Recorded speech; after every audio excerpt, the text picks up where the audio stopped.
Okay, welcome to the Mexican P-Bass project, video number 4.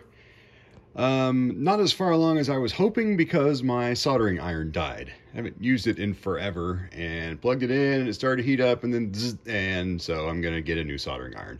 So this is still set up. I actually didn't even get a single solder done. I've got that joint ready to solder, and then this guy will come over and solder here, then this will be loose. So I'm just taking one connection at a time just so I don't get confused. But anyway, we're waiting for that. But I did some other things. The fretboard is complete. I may apply another coat of oil, but I don't think so. I think it's nice and soaked in and the frets are polished, but I am pretty happy with the result. I think it looks pretty doggone nice. And it was filthy. I mean, it was nasty. The oil I used is just really good. I love this stuff. It's made by Music Nomad. It's called F1 oil. It cleans and protects and conditions. You know, it's kind of like an all-in-one deal, and it really did nice. First thing I did was I polished the frets, and see if I can get kind of they're in great shape. There's very little wear on them, and I got them all the oxidation off and polished up. Looks good. Also, the nut has been installed. So this is a brand new Fender simulated bone nut that I had to sand slightly to get it to fit nice and snug in the nut slot. It fits perfectly. Sometimes you have to trim these on the ends. This one is, I mean, it's just perfect. So very happy about that. So once we get ready to restring, we'll check these slots. We may have to file them a little deeper to get our action the way we want. But it's all installed, but the fretboard looks really, really nice. I'm very happy with how it turned out.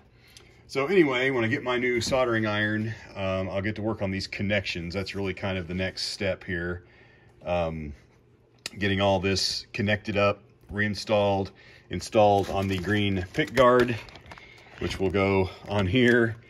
And before I do the pick guard, I will probably go ahead and start working on the aging process up here on top with some sandpaper. So I got a set of sandpaper here of various grits. The idea being that I can work, start coarse and work fine and kind of blend the different layers, you know, the clear coat lacquer down into the paint and then into the wood, and just kind of give it that nice road worn where it looked like, literally, because my hand's been, you know, reaching across playing the bass so much that this part of my wrist has rubbed the paint off. That's the whole road worn idea. So anyway, that'll be fun. So sitting on hold right now until we get the new soldering iron, but boy, that fretboard sure looks nice. And I'm very, very happy with how it turned out. So already looks like a new guitar with that on there, new nut and all that good stuff. Okay, so, oh, one other thing. I mentioned that I'm going to be replacing this bridge. This is the original barrel saddle bridge that came on most of the, all the Mexican basses and a lot of the American basses. That this is an old style, but see this thin, I don't like these barrel saddles, but this plate is thin. See that? That's really thin, and it mounts, you know, on the guitar. Actually be like this. Mounts on the guitar like this. The high mast bridge that I'm going to replace it with is quite a bit thicker. Like, it's a lot thicker. Well, what that's going to do is that's going to raise the string height, which is expected. So what I may do is I may have to change the angle of the neck here. I may not, but in case I do, I have these shims. There are 3 shims in this little package, and they're angled.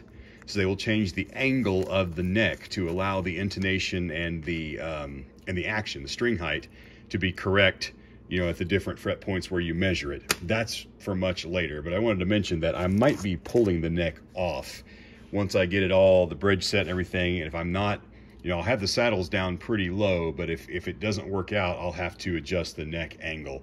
Hopefully not. These shims are really cheap. I went ahead and picked up a pack just in case. And then just to show you some of the other parts before we go for today. The workbench is not big enough. I mentioned here's the pots. This is the package they come in case you're wondering. They just come in a package like this. This is the 250K pots from Fender that were used on Precision Basses. Here are the knobs that I mentioned. This is the kind of the classic Precision Bass chrome knurled knobs, which are just very plain. I think those will look good with the green pick guard.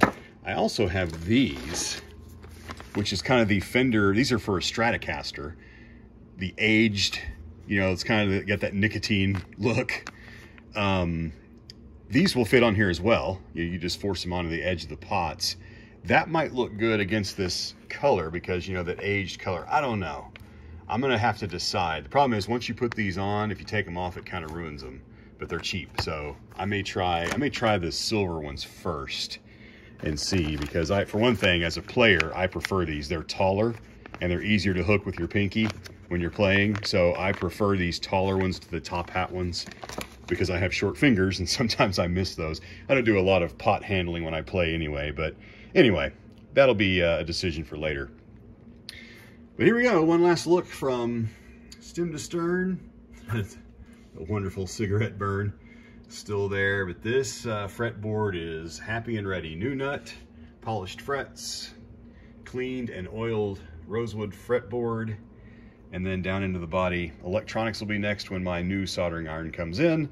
That's it for video 4. More in episode 5. Bye for now.